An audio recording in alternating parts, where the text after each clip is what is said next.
Ողջույն սիրելի հայրենակիցներ, եթերում Նեանտապանն է։ Եվ այժմ մենք զրուցելու ենք սոցիոլոգիական գիտությունների թեկնածու Հայկ Տրունյանի հետ։ Ողջունում եմ, պարոն Տրունյան, ինչպես միշտ շատ շնորհակալ եմ, որ ժամանակ եք գտել եւ եկել եք մեզ։ Բարև ձեզ, շնորհակալություն, որ հրավիրել եք։ Շնորհակալ եմ։ Եվ այսպես սկսում ենք զրույցը Թրամփ-Սի Զինպին հանդիպումից, որին հետևում է ամբողջ աշխարհը։ Դուք հետաքրքիր բնորոշումներ եք արել մինչ այդ հանդիպումը, մի քանի ձեր ձևակերպումները ես այժմ կներկայացնեմ եւ կխնդրեմ ավելի մանրամասն խոսել այդ մասին, բացել ձեր այդ ձևակերպումները։ Եվ այսպես դուք ասում եք աշխարհը սպասում է ազդանշանների, կխոսենք ինչ ազդանշանների մասին է, դուք ասում եք Եվրոպայում, Ասիայում, ԱՄՆ դաշնակիցների համար այս գագաթնաժողովը ճշմարտության պահ է, կմնան նրանք Վաշինգտոնի պաշտպանության տակ, թե ստիպված կլինեն միայնակ դիմակայել Չինաստանի հավակնություններին, այս հարցին էլ կանդրադառնանք անպայման, բայց սկսենք մեր զրույցը ձեր հետևյալ երկու ձևակերպումներից։ Մինչ ուրեմն այդ հանդիպումը դուք գրել եք. համաշխարհային քաղաքականությունը վերադառնում է իր արմատներին։ Կխնդրեմ, որ բարձրաբանեք, ինչու եք համարում, որ ստեղ վերադարձի մասին խոսք կա, եւ երկրորդը այս շաբաթ ասում եք դուք Պեկինում տեղի կունենա ոչ միայն դիվանագիտական գագաթնաժողով, այլ ծիսականացված անհատական մենամարտ, որտեղ խաղադրույքները որոշում են ամբողջ կայսրությունների ճակատագիրը։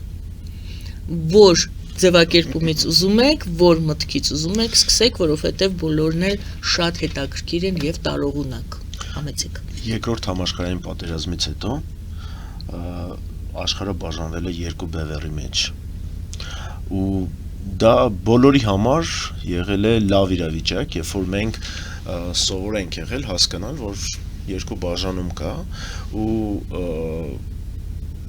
տարբեր փոքր պետություններ արդեն կողմնորոշվել են կամ սովետական գաղափարախոսության կողմակից պետք է դառնան, կամ էլ ամերիկական գաղափարախոսության կողմակից ու դրանով իրենց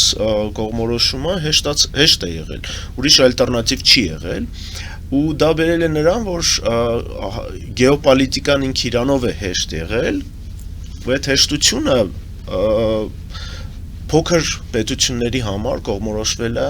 ավելի ակտուալ է դառել։ Հիմա մենք վերջի 5-7 տարվա մեջ ապրում ենք մի հատ ժամանակաշրջանում, երբ որ բազմաբևեռային է գեոպոլիտիկան, ու փոքր պետությունների համար շատ բարդ է դառել հասկանալ ոնց կողմնորոշվես,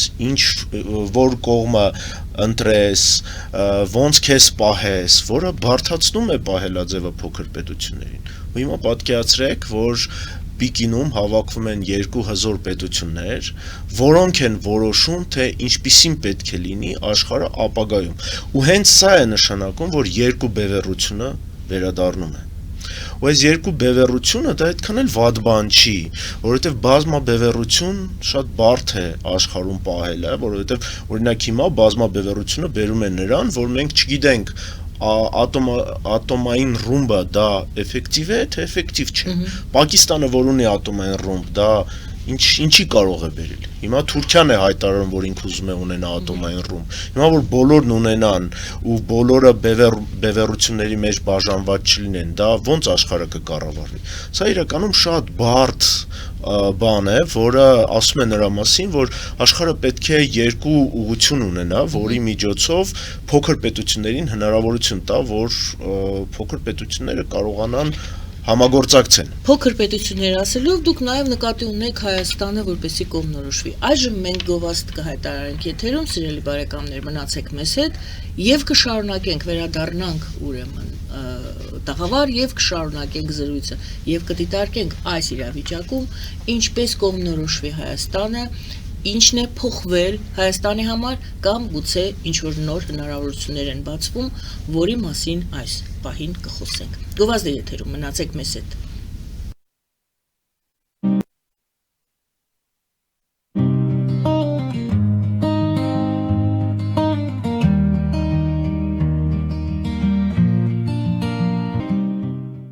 Ֆելիչե ժամանակակից ատամնաբուժական կլինիկա։ Այստեղ հարմարավետությունն ու խնամքն առաջնային են։ Այստեղ կիրառվում են ատամնաբուժական ամենաժամանակակից տեխնոլոգիաներ, ճշգրիտ ախտորոշում, արդյունավետ բուժում, նուրբ փորձառություն եւ անհատական մոտեցում։ Սկսած սովորական մանրուքներից մինչև առաջադեմ ընթացակարգեր, այստեղ դուք գտնվում եք բարձր որակավորում ունեցող եւ փորձառու ատամնաբուժական մասնագետների ձեռքերում։ Մեր բարեկամական եւ հյուրընկալ անձնակազմն այստեղ է յուրաքանչյուր այցը հաճելի դարձնելու համար։ Ֆելիչե, ձեր առողջ եւ ամենաերջանիկ շպիտը սկսվում է այստեղից։ Եկեք եւ բացահայտեք նորարարության փորձագիտության եւ կարեկցանքի կատարյալ համադրությունը։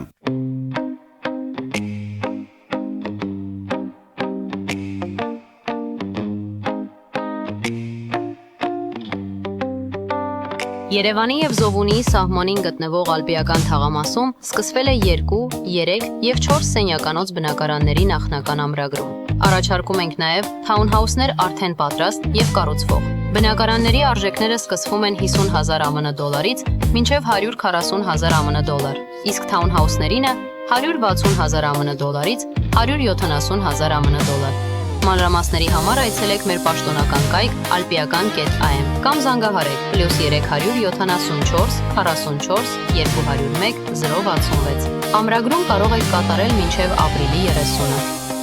Ալպիական թաղամաս, ձեր նոր տունը հայրենիքում։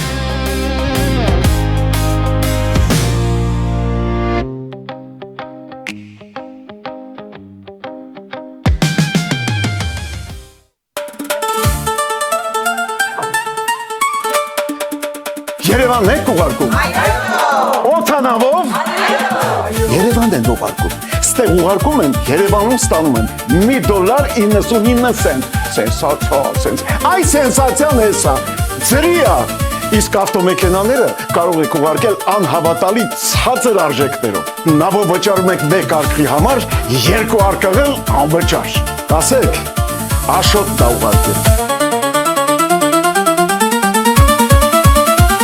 Jackpot հագուստի խանութը երկրորդ մասնաճյուղն է բացել Գլենդելի սրտում, որտեղ կարող եք ձեռք բերել եվրոպական եւ ամերիկյան ընտիր հագուստեղեն, կոշկեղեն, աքսեսուարներ, պայուսակներ ամենահարմար արժեքներով։ Նաեւ կարող եք ցանկացած ապրանք պատվիրել եւ ձեռք բերել կարճ ժամանակում։ Jackpot-ի Գլենդելի հասցեն է 1135 North Pacific Avenue, հեռախոս 818 813 2252։ Jackpot հագուստի լավագույն կենտրոնը Գլենդելում։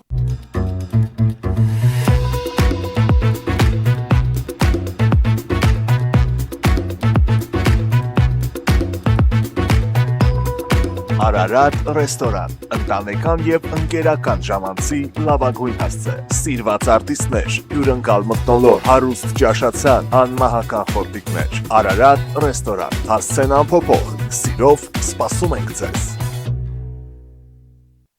Լավագույն պաղպաղակ, բնական, համեղ եւ մատչելի գներով պաղպաղակը կարող եք ձեռք բերել բոլոր հայկական խանութներում։ Պահանջեք հայկական պաղպաղակ, Թամարա պաղպաղակ։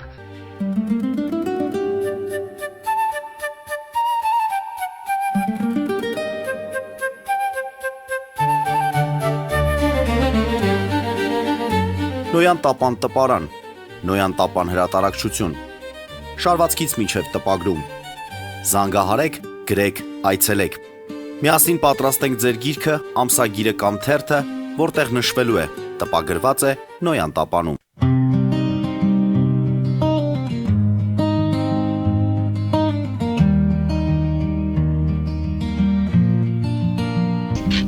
Սիրելի բարեկամներ, հիշեցնեմ, որ մենք զրուցում ենք Հայկ Տրունյանի հետ, սոցիոլոգիական գիտությունների տեխնացու, եւ այսպես, պարոն Տրունյան, դուք ասում եք համաշխարհային քաղաքականությունը նոր պտույտ է կատարում եւ հետեւություններ անելու եւ կողմնորոշվելու կարիք կա, ընդ որում ամբողջ աշխարհի երկրների, այդ թվում նաեւ Հայաստանի։ Այո։ Հա, իհարկե, պատկերացրեք, որ արդեն երկար տարիներ մենք ունենք բազմաբևեռային գեոպոլիտիկա։ Այս բազմաբևեռայնության մեջ փոքր պետություններն ունեն խնդիր, որ հասկանան, որ կողմը պետք է ընտրեն, որ ուղղությամբ պետք է գնան։ Հիմա այս բազմաբևեռայնությունը երկար չի կարող տևի, որ դա միշտ պետքա բերի, որ աշխարհը երկու բևեռայնության մեջ բաժանվի։ Սա նորմալ երևույթ է ու միշտ պատմության մեջ այդպես է բաժանված եղել։ Եղել է Բյուզանդիան, Պարսկաստանը, Հռոմը, Պարսկաստանը, դա նորմալ process է մարդկության պատմության մեջ։ Հիմա այդ նույն process-ը Չինաստան, Ամերիկայի բաժանման մեջ է կատարվում։ Ու այս Չինաստան-Ամերիկա բաժանումը հիմա արդեն երկար տարիներ այդ process-ն է գնում, որովհետև Չինաստանը կամաց-կամաց մտնում է Ամերիկայի տարածաշրջանի մեջ։ Չինաստանը արդեն Աֆրիկայում է տիրապետում, Չինաստանը արդեն տիրապետում է այն տարածաշրջան Լատինական Ամերիկայում, որը Ամերիկայի տարածքներն է։ Ու հիմա Չինաստանը փորձում է ցույց տալ, որ ես եմ երկրորդ բևեռը։ Ու այս հանդիպումը ինչով է կարևոր, որ առաջին անգամ երկար տարիների մեջ առաջին անգամ Ամերիկայի պրեզիդենտը գնում է Չինաստան ու հենց այդ հանդիպման ժամանակ պետք է հենց այդ որոշումները կատարվի։ Այս որոշումների մեջին կա խորքային տնտեսություն, կա գեոպոլիտիկա, կա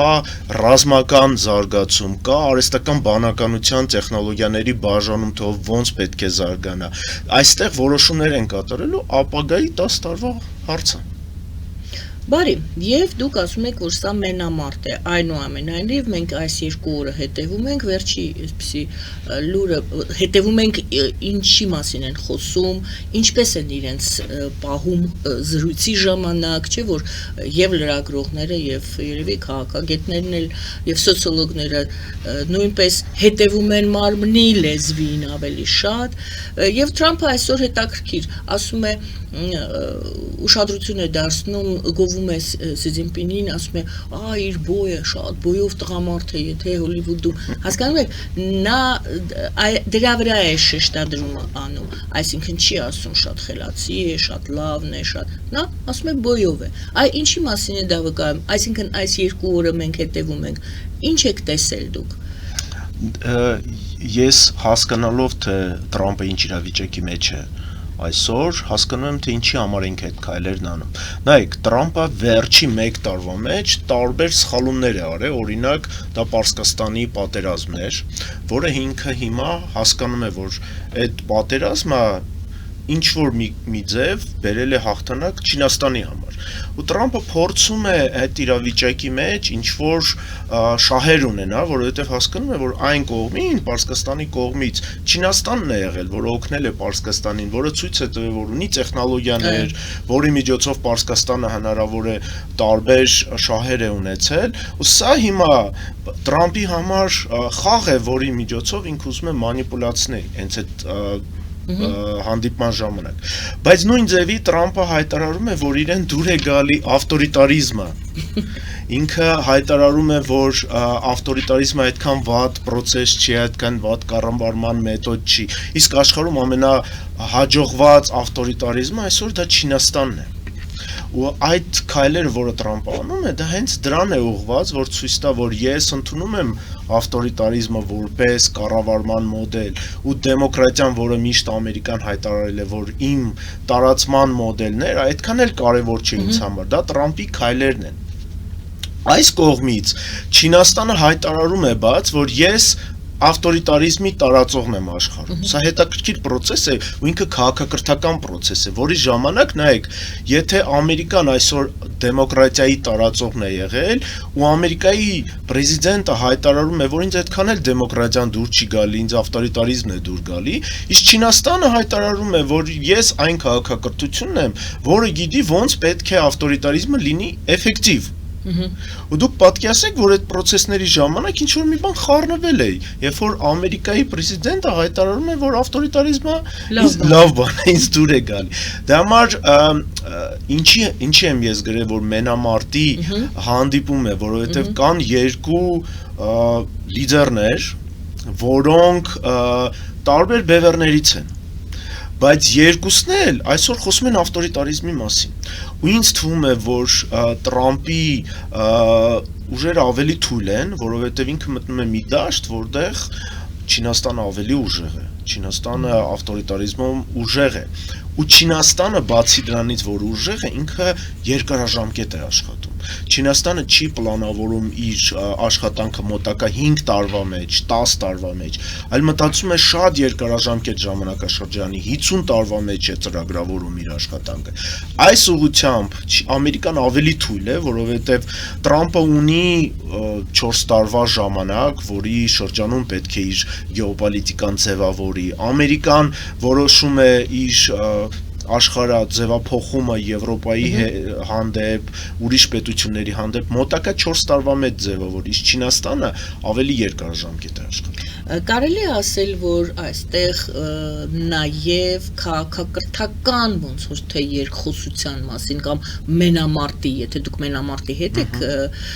համեմատում, այո, սկսած առաջին պահից, իդեպ այդ փոքրիկ նրբությունն էլ ասեմ, հեռուստադիտողին էլ հետաքրքիր կլինի, առաջին իսկ պահից լրագրողները ֆիքսեցին ձեռքսեղմումը Թրամփի եւ Սի Ցզինպինի եւ ասեցին այդ Թրամփի սովորաբար նա ոնց է ձեռքսեղմումից քաշում է, Սի Ցզինպինը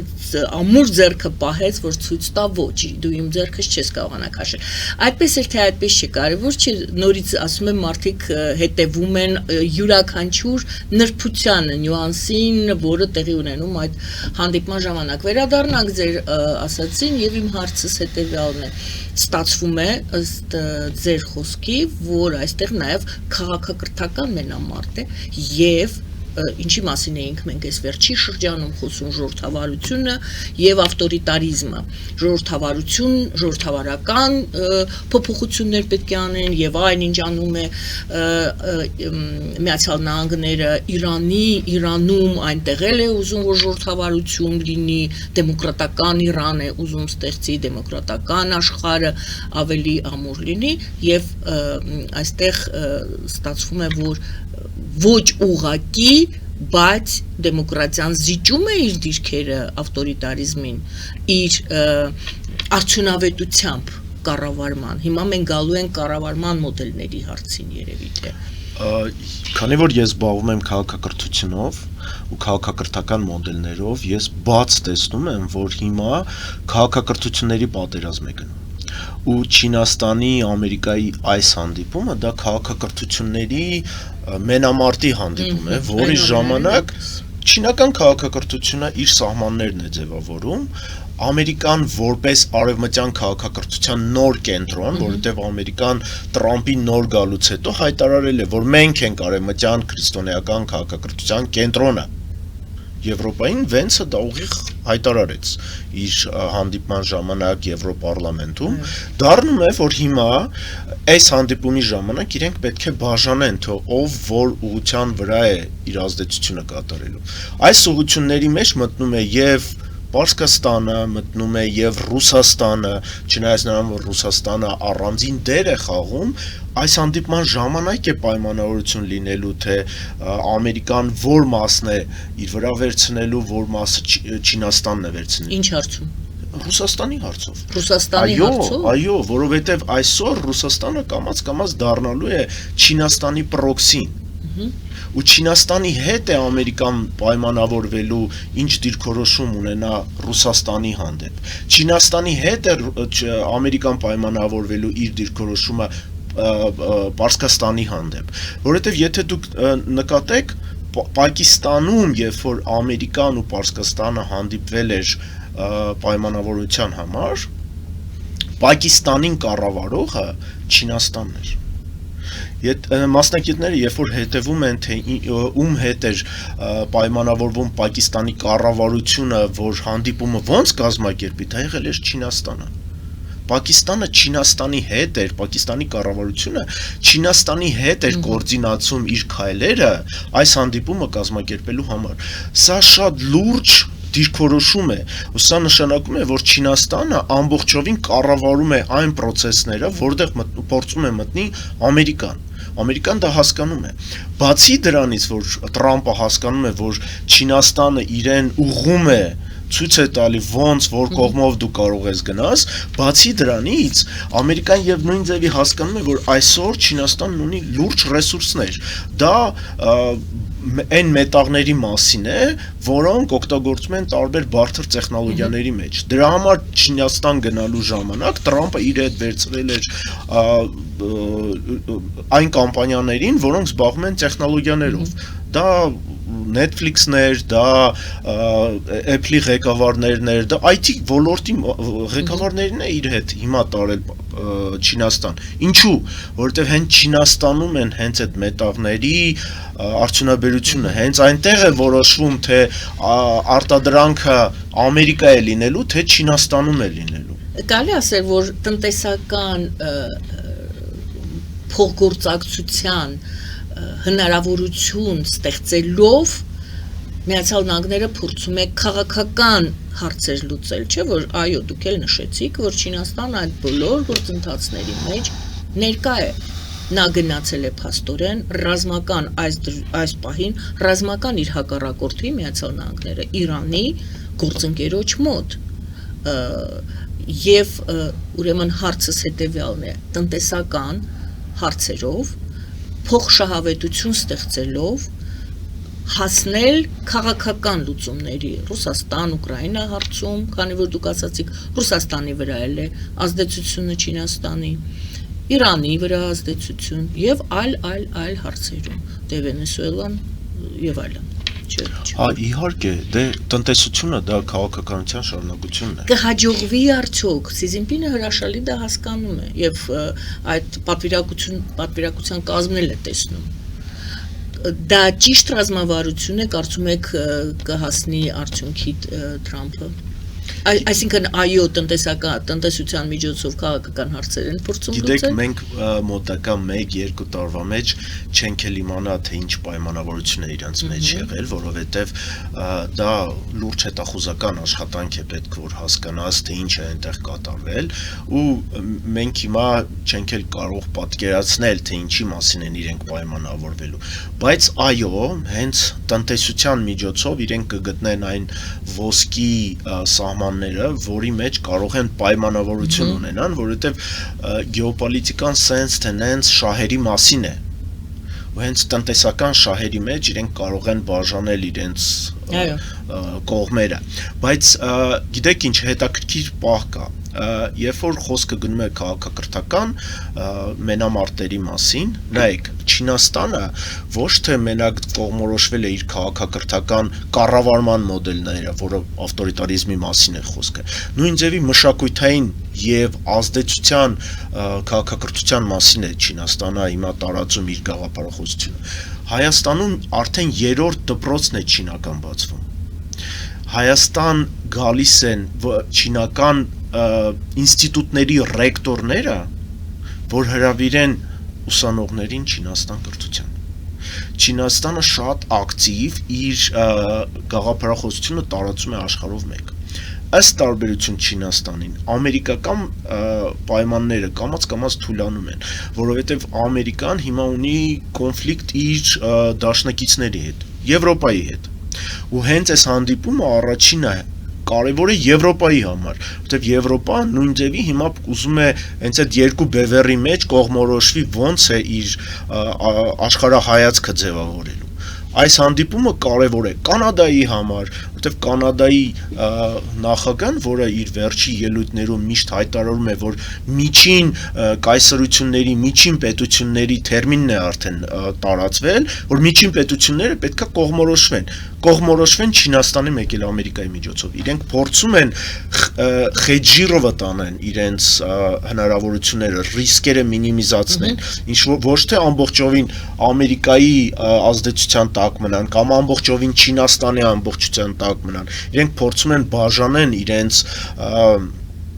ազդեցությունները ուրիշ պետությունների երկուսի միջոցով կամ էլ երրորդ բևեռ ստեղծեն, դա եվրոպական բևեռն է։ Դրա համար այս հանդիպումը բոլորի համար կարևոր է, որ հասկանան թե աշխարհը որ ուղղությունով է գնալու։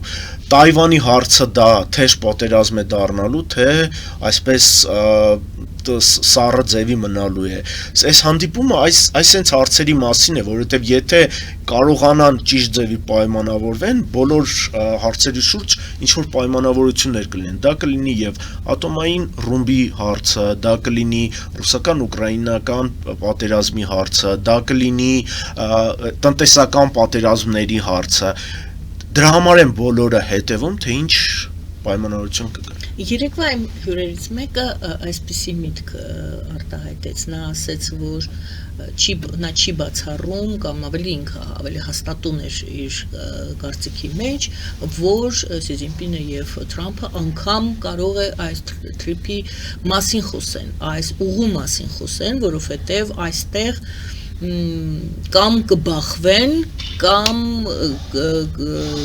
կհամընկնեն Չինաստանի եւ Միացյալ Նահանգների շահերը։ Կարծում եք արդյոք, որ այս հատվածը Սյունիքը այդքան մեծ նշանակություն ունի համաշխարհային տնտեսության մեջ եւ քաղաքականության։ Իհարկե այդ հատվածը նշանակություն ունի, բայց ես համոզված եմ, որ այս հանդիպման ժամանակ այդ թեման չի էլ բարձրացվելու, որովհետև կան ավելի կարևոր հարցեր, որի շուրջ պետք է լինի պայմանավորություններ։ Տրամփի համար TRIP-ը կարևոր թեմա է, բայց դա Ինչով է կարևոր։ Առաջինը, որ իր անձնական շահերից է ելնում, որ ինքը այդ հարցը բարձրացնելով, այդ հարցը որոշելով իր անձնական շահերն է փորձելու ցույց տա կամ հաղթահարի, բայց Սին Ցինպինի հանդիպման ժամանակ դա ոչ թե 10-րդ, դա 100-րդ հարցն է, որ իրենք բարձրացնելու են։ Իսկ Հարավային Կովկասի թեման Ռուսաստանի ազդեցության տակ մնա, թե չմնա։ Չէ, այդ հարցերը երկրորդ, երրորդական են այս հանդիպման ժամանակ։ Այս հանդիպման ժամանակ ամենակարևորը դա տեխնոլոգիաների հարցն է։ Դա արհեստական բանականության հարցն է, որովհետև հիմա արհեստական բանականությունների մենամարտ է չինական տեխնոլոգիաների, ամերիկական տեխնոլոգիաների, ինչի ես ուզում եմ, որ դուք պատկերացնեք ինչու է դա կարևոր հարց։ Նայեք, արհեստական բանականությունը այսօր դարձել է ինստրումենտ, որի միջոցով Չինաստանը տարածում է իր գաղափարախոսությունը, իր տեխնոլոգիաները, իր ազդեցությունը։ Չինական արհեստական բանականությունը հնարավորություն ունեն տարբեր պետության համար իրենց գաղափարախոսության սահմաններով արհեստական բանականություն սարքեն։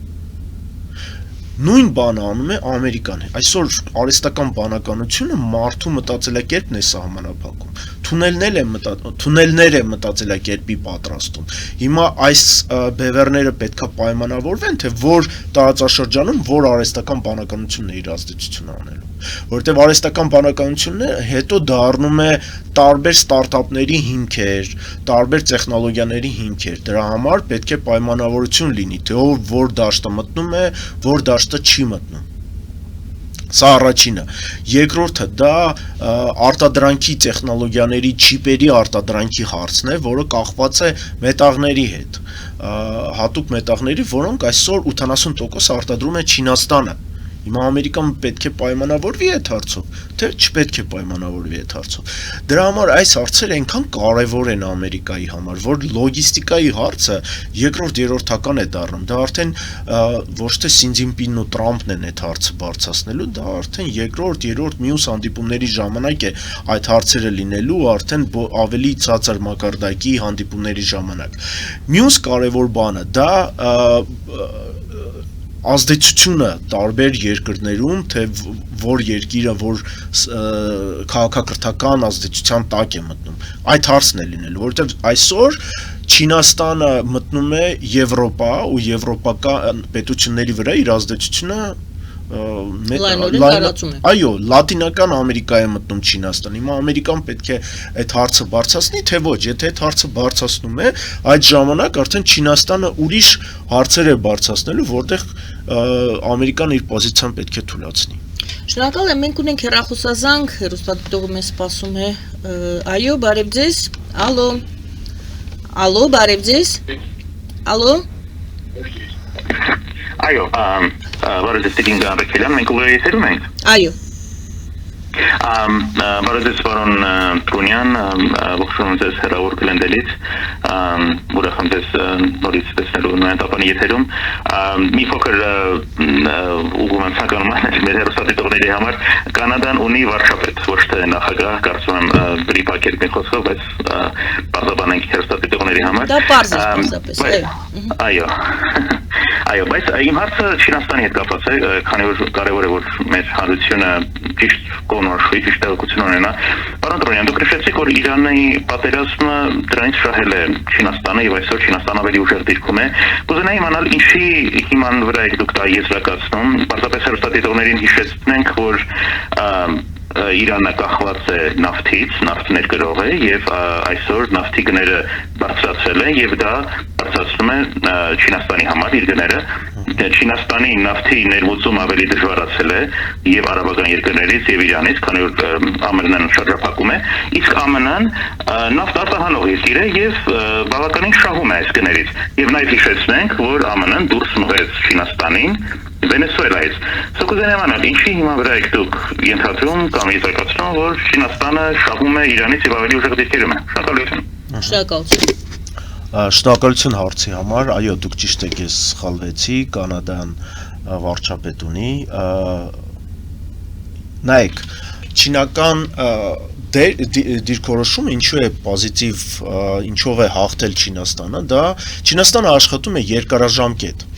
ու Ամերիկայի Պարսկաստանի պատերազմի ժամանակ, իմ կարծիքն եմ ասում, Պարսկաստանը հաղթել է, որովհետև Պարսկաստանը այն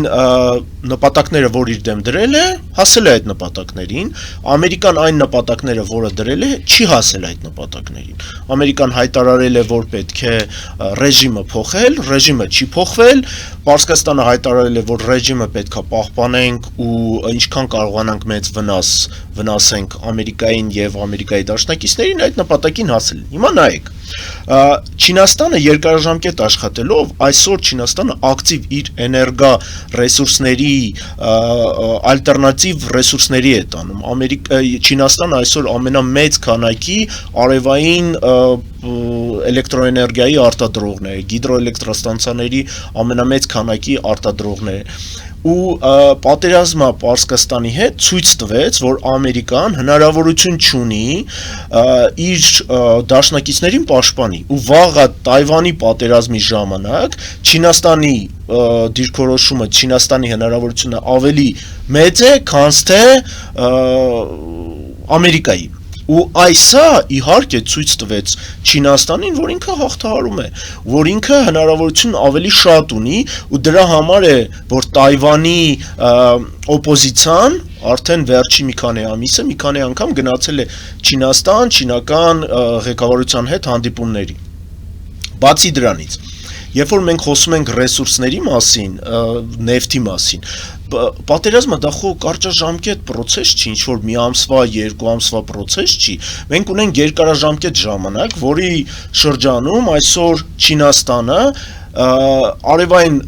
պանելների միջոցով ազդում է եվրոպական էներգացանցերի վրա, ազդում է տարբեր պետությունների էներգացանցերի սիստեմաների վրա։ Ու սրանով, երբ որ նեֆտի գինը բարձրանում է, բոլոր պետությունները հասկանում են, որ պետք է ալտերնատիվ էներգառեսուրսների վրա մեծ ծախսեր անել։ Ով է արտադրողը։ Չինաստանն է արտադրողը։ Արևային պանելները արտադրվում են այսօր Չինաստանում, դրա համար պետությունները սկսելու են Չինաստանի հետ իրենց հարաբերությունները աճեցնել։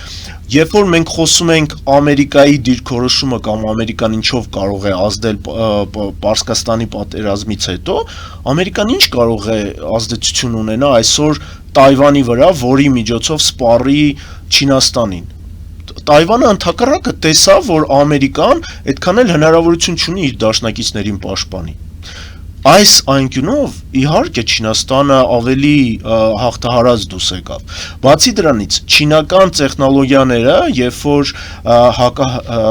ռակետային տեխնոլոգիաները չինական բերեցին Պարսկաստան, դա ցույց տվեց, որ Պարսկաստանը կարողացավ օդը ավելի մեծ քանակով պաշտպանվի, որովհետև Չինաստանը սկսեց օգնել Պարսկաստանին պատերազմի վերջի շաբաթներին,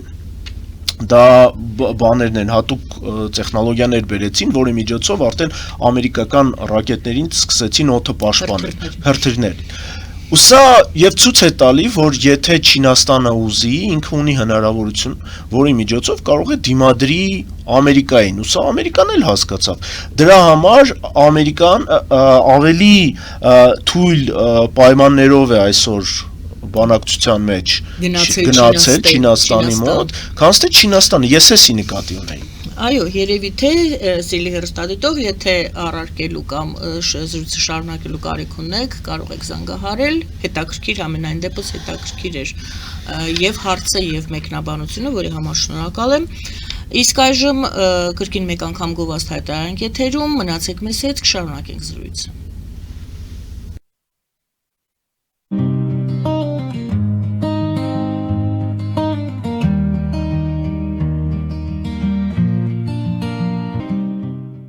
Ֆելիչե ժամանակակից ատամնաբուժական կլինիկա։ Այստեղ հարմարավետությունն ու խնամքն առաջնային են։ Այստեղ կիրառվում են ատամնաբուժական ամենաժամանակակից տեխնոլոգիաներ, ճշգրիտ ախտորոշում, արդյունավետ բուժում, նուրբ փորձառություն եւ անհատական մոտեցում։ Սկսած սովորական մանրուքներից մինչև առաջադեմ ընթացակարգեր, այստեղ դուք գտնվում եք բարձր որակավորում ունեցող եւ փորձառու ատամնաբուժական մասնագետների ձեռքերում։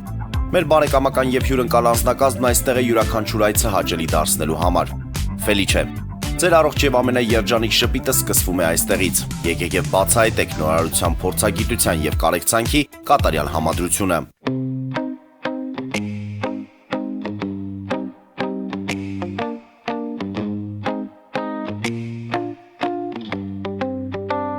Երևանի եւ Զովունի սահմանին գտնվող ալպիական թաղամասում սկսվել է 2, 3 եւ 4 սենյականոց բնակարանների նախնական ամրագրում։ Առաջարկում ենք նաեւ թաունհաուսներ արդեն պատրաստ եւ կառուցվող։ Բնակարանների արժեքները սկսվում են 50,000 ԱՄՆ դոլարից մինչև 140,000 ԱՄՆ դոլար, իսկ թաունհաուսներինը 160,000 ԱՄՆ դոլարից 170,000 ԱՄՆ դոլար։ Մանրամասների համար այցելեք մեր պաշտոնական կայք alpiakan.am կամ զանգահարեք +374 44 201 066։ Ամրագրում կարող եք կատարել մինչև ապրիլի 30-ը։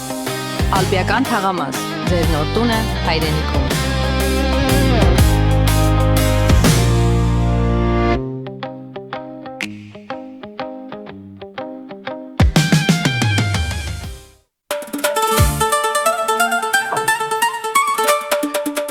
Երևանն եք ուղարկում։ Օթանավով։ Երևանն են ուղարկում։ Ստեղ ուղարկում են, Երևանում ստանում են $1.99 Սենսացիա։ Այ սենսացիան էսա։ Ծրիա։ Իսկ ավտոմեքենաները կարող եք ուղարկել անհավատալի ցածր արժեքներով։ Նավը վճարում եք 1 արկղի համար, 2 արկղել անվճար։ Ասեք, Աշոտ դա ուղարկել։ Jackpot հագուստի խանութը երկրորդ մասնաճյուղն է բացել Գլենդելի սրտում, որտեղ կարող եք ձեռք բերել եվրոպական եւ ամերիկյան ընտիր հագուստեղեն, կոշկեղեն, աքսեսուարներ, պայուսակներ ամենահարմար արժեքներով։ Նաեւ կարող եք ցանկացած ապրանք պատվիրել եւ ձեռք բերել կարճ ժամանակում։ Jackpot-ի Գլենդելի հասցեն է 1135 North Pacific Avenue, հեռախոս 818 813 2252։ Jackpot հագուստի լավագույն կենտրոնը Գլենդելում։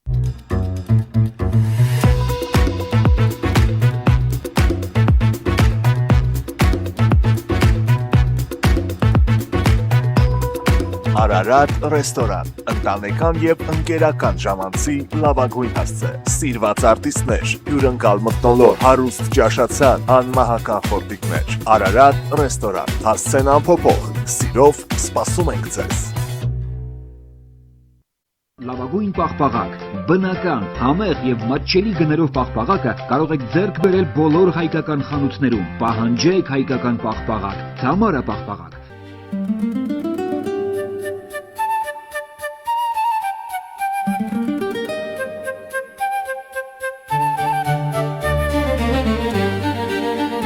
Նոյան տապան տպարան, Նոյան տապան հրատարակչություն, շարվածքից մինչև տպագրում, զանգահարեք, գրեք, այցելեք,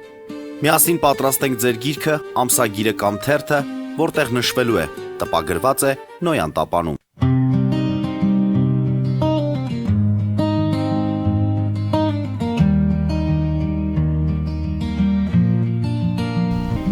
Սիրելի բարեկամներ, Հայկ Թրունյանի հետ ենք զրուցում սոցիոլոգիական գիտությունների տեխնացու եւ այսպես Trump Xi Jinping հանդիպումը դուք մենամարտ եզրույթով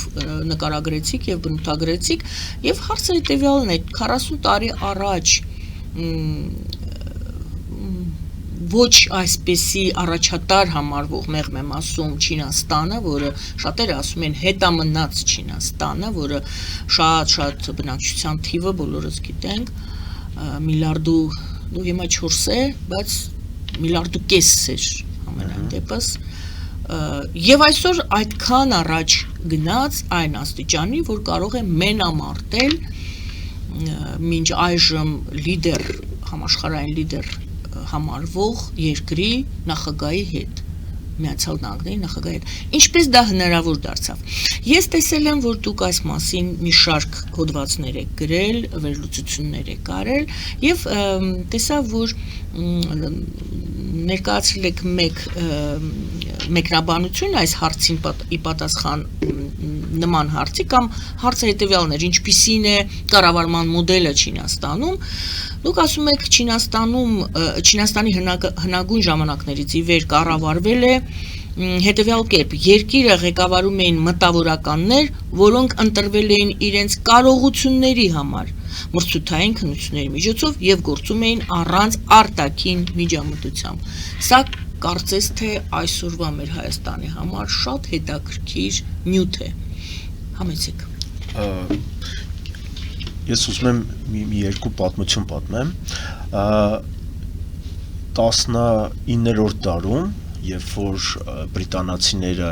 հետազոտում էին Չինաստանը, բրիտանական ազդեցությունը Չինաստանում շատ բարձր էր այդ ժամանակ, մեծ քանակի մասնագետներ Չինաստանից Բրիտանիայի ներկայացուցիչները Չինաստանում գրում էին կայսրին, բրիտանական կայսրին, որ Չինաստանը շատ հետաքրքիր պետություն է ու չինական բյուրոկրատիան ինքը իրանով շատ հետաքրքիր է, որը հիմնված է պրոֆեսիոնալիզմի վրա։ Ու սովորական մարդը, ով ունի գիտելիքներ, ունի հմտություններ, ինքը հնարավորություն ունի բյուրոկրատիկական համակարգում իր տեղն ու դերը գտնի, որը իրենք էլ նշում էին, որ դա չինական բանակի մասին չի, բայց չինական բյուրոկրատիայի մասին է, բանակը այդպիսին չէր, բանակը ուներ ուրիշ կառավարման մոդելներ, որը էլիտար արիստոկրատիայի ձեռքին էր, որը եւ բերեց նրան, որ չինական բանակը պարտվեց բրիտանական բանակին։ Ու այս պատմությունները ցույց են տալի, որ բրիտանական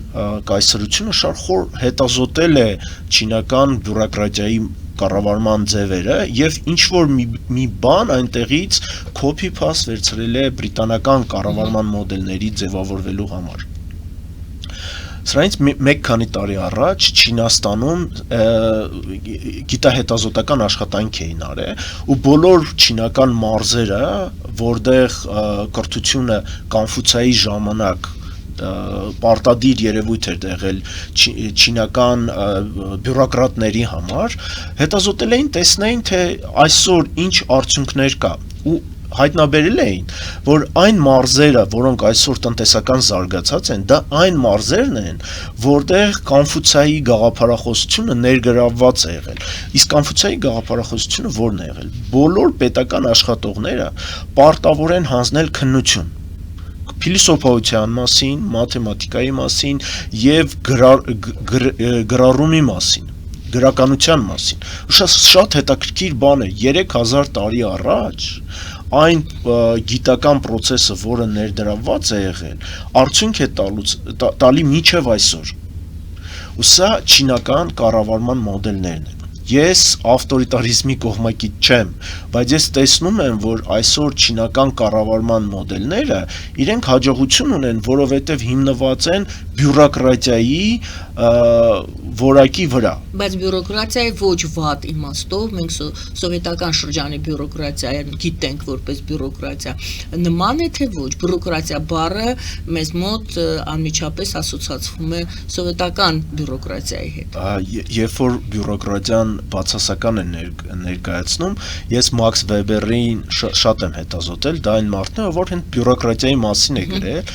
ու շատ հետաքրքիր է, որ եթե չլիներ բյուրոկրատիա, որպես կառավարման մոդել, որպես մենեջմենտի մոդել, մենք չենք ունենա պետական կառավարման համակարգեր, որտեղ բյուրոկրատիան դա մենեջմենտի մոդել է, որը ցույց է տալի ոնց դու կարող ես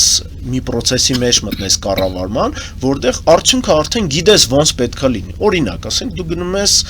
անձնագիր ստանալու համար։ Դու գիտես ինչ ցուցակ պետքա բերես փաստաթղթերի, ու եթե ցուցակը բերես, դու 100% գիտես, որ դու պետքա դրական պատասխան ստանաս։ Այս սա է բյուրոկրատիան։ Օգտվում են ուղեցույցներից, պրոտոկոլներ են կոչվում։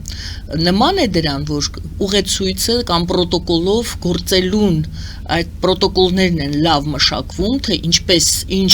ճանապարհ պետք է անցնի ցանկացած գործընթաց, եւ այդ ճանապարհ այդ պրոտոկոլը կոչվում է բյուրոկրատական ապարատ։ Այո, բյուրոկրատական կառավարման մոդելներ։ Հիմա նորից հարց։ Դուք ասում եք պրոֆեսիոնալիզմի հիման վրա։ Մենք փորձում ենք դա պրոյեկտել Հայաստանի պայմաններին, Հայաստանում բազմակուսակցություն է եւ պորտֆելները, առաջ պորտֆելների մասին էին խոսում, որը ուրեմն կառավարության անդամներն էին նշանակվում ըստ այն կուսակցության, որը մեծամասնություն ուներ, հա, եւ եթե ուրեմն նախարարները կուսակցական են, ապա ապարատը, ամբողջ ապարատը եւ իրենց ենթակաները եւս պետք է այդ կուսակցությանը ենթարկվեն եւ կուսակցական լինեն եւ ընտրվեն ըստ կուսակցական պատկանելիության, թե ըստ պրոֆեսիոնալիզմի։ Այստեղ մեզ մոտ ճեղքում եղավ։ Ինչ չկա, ինչը հաղթահարեց Չինաստանը այդ իր կառավարման մոդելում, որը մենք ոչ մի կերպ չենք կարողանում հասնել, ճեղքել եւ հասնել պրոֆեսիոնալ եւ կառավարությանը եւ ընդհանրապես ամբողջ պետապարատին։ Երևի մեր մոտ ամենակարևոր խնդիրը նրանում է, որ մեր մոտ չի բաժանվում բյուրոկրատիկական ապարատը եւ իշխանության կուսակցական գաղափարախոսությունը չի բաժանվում։ Չինաստանը կարողացել է դա բաժանել, չնայած նրան, որ բոլոր չինական ղեկավարները իրենք կոմունիստական պարտիայի անդամ են, իրենք պարտավոր են լինել կուսակցական, այնտեղ մեկ կուսակցություն, բայց այնտեղ շատ հետաքրքիր մոդել է աշխատում։ Արդյունքը չափվում է քո արդյունքով, այո, եթե դու ինչ-որ մարզի ղեկավար ես, դու կապ չունի կուսակցության անդամ ես թե անդամ չես, դու պետք է արդյունքը ցույց տաս։ Այո, այնտեղ կան լիքը սխալներ, կան նույն սովետական որտեղ կա մարդկային նույն սովետական միության խնդիրներն էլ այնտեղ էլ կան, երբ որ ցույց են տալի արդյունքը կամ թվերով այդ արդյունքը բերում են նրան, նկարում են, որ դա երևա, ու սա հենց Սին Ցզինպինի գաղափարախոսությունն է, իրենց մոտ sense թերմին կա, դա ներքին հեղափոխություն, ու Սին Ցզինպինը խորքային համոզված է, որ ներքին հեղափոխություններով հնարավոր է ապարատը ակտիվացնել, դա ինչ է նշանակում, իրենք փորձում են ներսում պարտիայի ներկայացուցիչներին ռոտացիաներ անել, փոխել, երբ որ տեսնում են էֆեկտիվ չի աշխատում, հանում են ուրիշ մարդկանց են բերում, փորձում են երիտասարդներին ներգրավել։ Այս աշխատանքը ակտիվ անում են, որ դուք պատկերացնեք, պարտիան դեռ մտնում է սոցցանցերի մեջ, ու սոցցանցերն է փորձում կառավարել, փորձելով ներգրավել երիտասարդներին, նոր ակտիվ պրոֆեսիոնալներին, բիզնես ոլորտից մասնագետներին բերել պետական ոլորտ։ Իրենք այդպիսի աշխատանքներ տանում են։ Ինձ թվում է մեր տարբերությունը նրանում է, որ մենք չունենք երկարաժամկետ պետական կառավարման մշակույթ։ Չինաստանը այդ մշակույթը երկարաժամկետ է ունեցել, դա ոչ թե վերջի 30 տարվա մեջ է ձևավորվել, այլ երկարաժամկետ, մենք մեծ ժամանակաշրջանում պետականություն չենք ունեցել, մեր կառավարման մոդելները չենք ունեցել։ Այո, բայց տրամաբանությունը ինչպես ընտրել պաշտոնյային, այստեղ ռադիկալ տարբերություն է։ Չինաստանում դուք ասում եք մտավորականներ, որոնք ընտրվել են իրենց կարողությունների հիման վրա։ Մենք մոտ արդեն որքան ժամանակ է, մենք նախարարներ ենք, լուսավորության նախարարեր, հետաքրքրության էր կոչվում եւ այլն, նրանք ընտրվում էին միայն ըստ կուսակցական, ինչպես Թայֆի։ Այո, կուսակցական պատկանելիության պլյուս անգամ ոչ միայն կուսակցական պատկանելիություններ բավարար, ինչպես դուք նշեցիք, այլ նվիրվածությունը քո անձին։ Այսինքն նա կարող էր փողոցից ասելով իր կուսակիցն է, բայց այդ բնագավառում նա փողոցից է, որովհետև այդ կրթությունը չունի, այդ բազային գիտելիքները չունի, այդ քննությունը չի անցկացրել։ Այսինքն, եթե մենք այդ նույն տրամաբանությամբ թեկուզ 100 տարի շարունակենք, դուք ասում եք նրանք բազմամյա փորձ ունեն, մենք ոչ, նրանց տրամաբանության տարբերության դեպքում ուզում ես 100 տարի արա նույն սխալներով, ուզում ես 200 տարի, եթե մեր կառավարությունը, եթե մեր պաշտոնյաները ընտրվում են ըստ թայֆական տրամաբանության, մենք առաջընթաց չենք ունենալու, ինչպես ճեղքել, ինչպես դադարել այդ արատավոր ընթացքը։ Մենք իրավունք չունենք Հայաստանին համեմատել Չինաստանի հետ, որովհետև մենք տարբեր աշխարհներից ենք, տարբեր քաղաքակրթություններ ենք, չինական մենտալիտետը, բայց մենք խոսում ենք կառավարման մոդելի մասին, ճիշտ է։ Եվ դեռ կառավարման մոդելներն էլ իրավունք չունենք համեմատել։ Մենք տարբեր ենք։ Մենք իրավունք ունենք մեզ համեմատել, օրինակ, Հարավային Կորեայի հետ։ Մենք նման ենք Հարավային Կորեային ու եւ մեր հենց այդ կլանային թայֆային համակարգը, որը եւ հասարակության եւ պետականության ինստիտուտների մեջ է ներգրաված, շատ նման է Հարավային Կորեայի հասարակությանը եւ պետությանը։ Նայեք, թայֆեր կամ կլաններ ունենալը դա այդքան էլ վատ բան չէ։ Ու Հարավային Կորեան ցույց տվեց, որ հնարավոր է դա սարքել դրական ռեսուրս։ Այսօրվա բոլոր հարավային կորեական կամպանիաները իրենք այս կամ այն թայֆի ընտանիքի միջոցով է ստեղծված։ Samsung-ը դա մի թայֆ է, որը կոչվում է Chaebol-ի, ու հենց այդ Chaebol-ին կառավարում է այդ մեծ կորպորացիան ու ունի պետության կողմից առաջադրանք եւ նպատակ իր դեմ դրած, որ պետության տնտեսությունը զարգացնել, աշխատատեղեր բացել, դա պետության եւ այդ թայֆի հարաբերությունն է։ Մեր մոտ խնդիրը նրանում է, որ մեր մոտ պրոֆեսիոնալիզմը դա գլխավոր նարատիվ չէ, պետական նարատիվ չէ։ Մեր մոտ հենց այդ թայֆի մասնակից լինելն է գլխավոր նարատիվը։ Սա է ամենամեծ խնդիրը։ Մեր մոտ եթե այդ հարցը փոխվի ու պրոֆեսիոնալիզմը գա առաջի դաշտ, կհաղթեն բոլորը, եւ թայֆերը կհաղթեն, եւ պետությունը կհաղթի, եւ հասարակությունը կհաղթի։ Եթե այս բանը փոխենք, այդ ժամանակ մեր մոտ ահագին բան կփոխվի։ Շնորհակալ եմ, նախորդ հարցի հետ կապված ես դիմեցի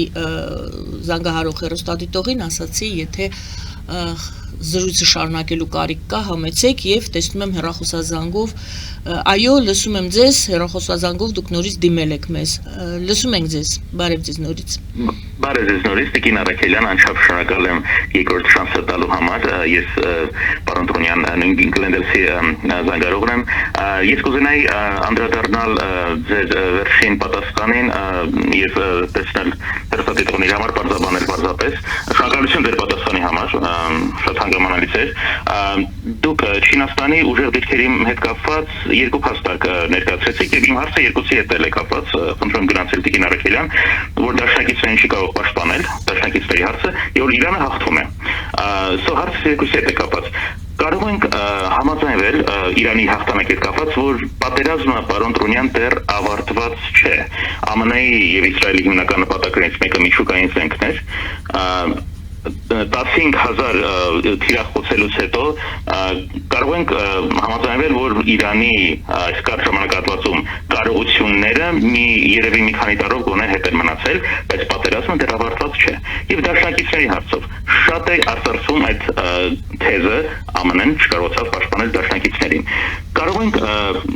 դիտարկել, որ եթե համեմատենք այն ավերածությունը եւ զոհերը, որ Իրանը ունեցավ, եւ այն համեմատաբար ավելի մինիմալ վնասը, որ արաբական երկրները ունեցան, որոշ չափով, ոչ բացարձակապես, բայց ԱՄՆ-ն կարողանում է պաշտպանել իր դաշնակիցներին, եւ որ ոչ մի դաշնակից, վերջին նախադասությունը, ոչ մի դաշնակից այդ արաբական երկրների չի հրաժարվել այդ դաշնակցությունից։ Կարող ենք գրանցել, շնորհակալություն։ Շնորհակալություն եւս։ Եվ այսպես առաջինը պատերազմը դեռ չի ավարտվել, ինչու եք դուք հիմա ասում, որ Իրանը հաղթել է կամ հաղթում է եւ Իրանը հասել է իր նպատակին, պաշտպանել է իր ուրեմն համակարգը, հա, կառավարման, իսկ Միացյալ Նահանգները ոչ, եւ երկրորդն էլ ինչու եք ասում, որ Միացյալ Նահանգները իր դաշնակիցներին չի պաշտպանում, այսպես եւ օրինակներ։ Շնորհակալություն հարցի համար, նայեք, պատերազմը ունի հստակ օրենքներ, ու այդ օրենքներով շատ կարևոր է, թե դու ինչ նպատակ ես քո դեմ դրել։ Ոչ, Ամերիկան չի հայտարարել, որ ատոմային ռումբի հարցն է ամենակարևորը, այլ հայտարարել է, որ ռեժիմը փոխելու հարցն է ամենակարևորը։ Ու իրենք այդ հայտարարության այդ նպատակին ոչ թե եկել են, այլ ասեմ ավելին, հիմա Ամերիկայի կառավարությունը բանակցության մեջ է իսլամական ռեժիմի հետ, որը նշանակում է ոչ թե որ դու չես ասել քո նպատակին, այլ հենց այդ ռեժիմին լեգիտիմիզացնում ես, երբ որ իր հետ նստում ես սեղանին բանակցության։ Սա առաջինը։ Երկրորդը երբ որ պատերազմ ես անում ու պատերազմի ժամանակ մեծ վնասներ ես հասցնում քո թշնամուն, դեև չի նշանակում, որ դու հաղթել ես։ Այո, պատերազմը չի ավարտվել, բայց բերեք ֆիքսենք, որ այս պահին Պարսկաստանը հասեց իր նպատակին։ Պարսկական ռեժիմի հետ արդեն բանակցության դեմարդեմ են նստում։ Բացի դրանից, կա հայտնի հռոմեական կայսրի ասացվածք, երբ որ ինքը մոտ 10 ջոկատներով հարձակվում է ինչ-որ թշնամու վրա, հետո հետ է վերադառնում, բայց 10-ից 9 կորցնում է այդ ջոկատներից ու Հռոմում իրեն ծափահարում են, ասում են դու հաղթանակ ես մեզ բերել, ինքը պատասխանում է, ասում է եթե սենց մի երկու հաղթանակ էլ մենք Հռոմ բերենք, Հռոմը չի լինի։ Հիմա նույն բանն Ամերիկայի հարցն է, եթե Ամերիկան այսպես է պատերազմներ տանելու, Ամերիկան ցույց է տալի ամբողջ աշխարհին իր թուլությունը, ցույց է տալի ամբողջ աշխարհին, որ ինքը արդեն այն ոստիկանը չի աշխարհում, որը կարող է ամեն հարցում իր դիրքորոշումով ստիպի բոլորին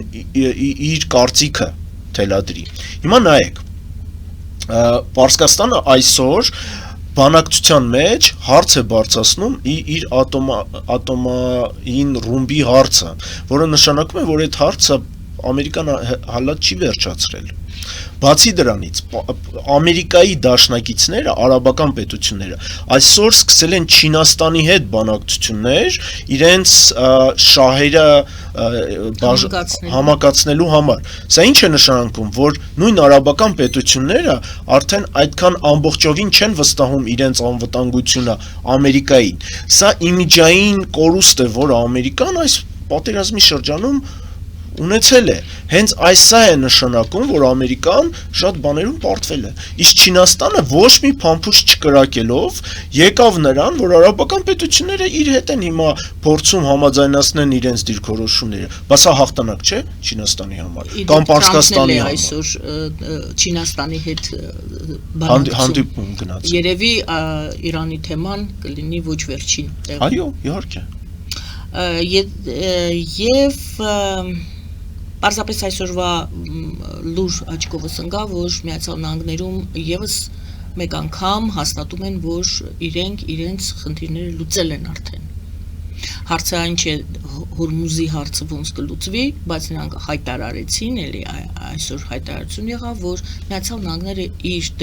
արժեվ դրված խնդիրները լուծել են։ Եվ սուտ է ասում են, որ 70% հրթիռները դեռ կան Իրանի մոտ։ Մի խոսքով, էլի պարզ չի Միացյալ Նահանգները դուրս են գալիս այս պատերազմից, թե այնուամենայնիվ Հորմուզի հետ կապված դեռ իրադարձությունները շարունակվելու են, բայց այն, որ դուք մատնանշում եք, երևի շատերն են մատնանշում այդ հանգամանքը, այն, որ Միացյալ Նահանգները ընկան այս իրավիճակի մեջ, այն, որ կոլապս է բոլոր դեպքերում նավթի հարցում ամբողջ աշխարհն է պարալիզացվում կամաց, դա եւս փաստ է, դա չի ցույց տալիս ոչ մի դրական ելք այս պահի դրությամբ։ Ամենայն դեպս դուք եք ֆիքսում եք, որ այս պահի դրությամբ Միացյալ Նահանգները չեն հաղթել։ Իհարկե։ Եվ վերջին հարցը այս թեմայով, արդյոք սա Միացյալ Նահանգների պատերազմն էր։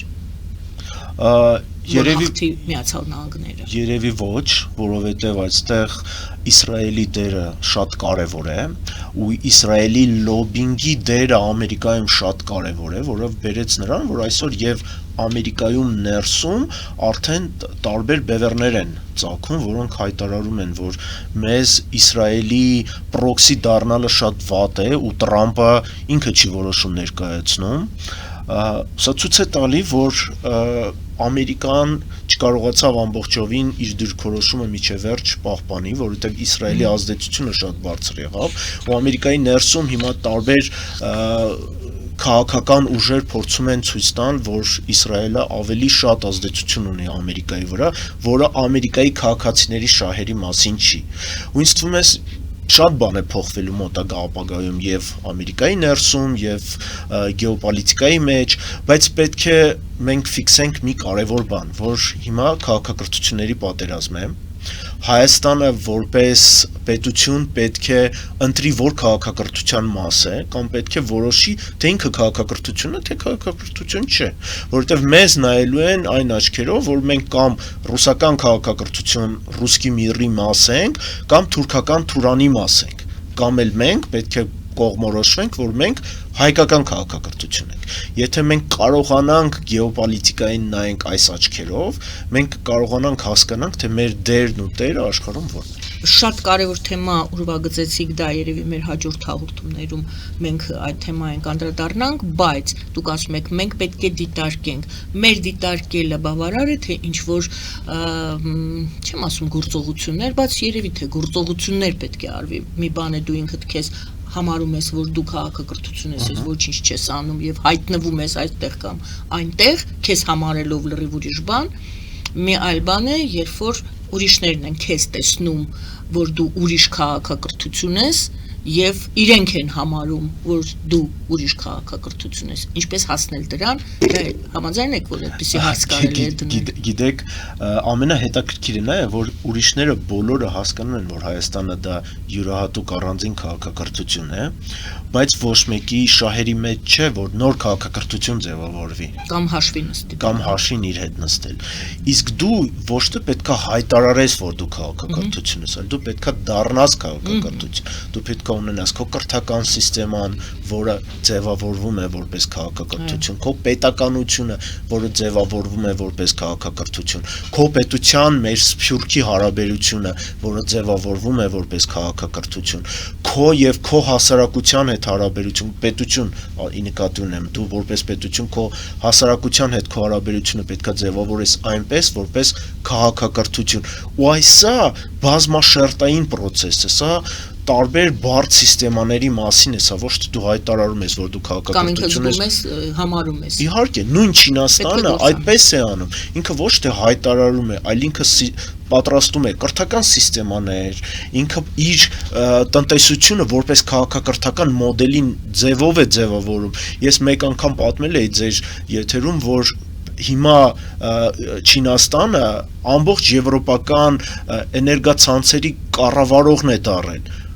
Ոչ թե նեֆթ է վաճառում Եվրոպային, այլ որովհետև հենց այդ արևային պանելներին կամ կանաչ էներգետիկաները արտադրվում են Չինաստանում, ու դա, որ դուք պատկերացնեք, չինական քաղաքակրթական դոկտրինաների մեջ է գրած։ Ներմուծել եւ սպասարկել։ Այո։ Ոչ միայն ներմուծում է, այլ սպասարկում է իր դա տնտեսական։ Եվ դու կախված ես այդ երկրից։ Քաղաքակրթական կոնցեպտի մեջ է ձևավորված։ Այսա է քո քաղաքակրթությունը։ Եթե դու որպես պետություն, եթե մենք որպես Հայաստանի Հանրապետություն ձևավորենք սա մեր որպես կառավարման մոդել, գաղափարախոսության մոդել, այդ ժամանակ պետք է դու մեծ քայլերի գնաս պետական ձևավորումը, հասարակության ձևափոխումը, կրթական եւ ապագայի տեսլականը։ Շատ շնորհակալ եմ այսօրվա զրույցի համար, այս կետից գուցե այս թեմայով սկսենք մեր մյուս հանդիպումը, ես ես կհրավիրեմ, ես շատ շնորհակալ եմ, որ այսօր եկաք։ Շնորհակալություն սիրելի բարեկամներ, Հայկ Տրունյանի հետ էինք զրուցում, սոցիոլոգիական գիտությունների տեխնացու զրույցով, Արմեր Գարանի Առաքելյանը։ Բարին ձեզ։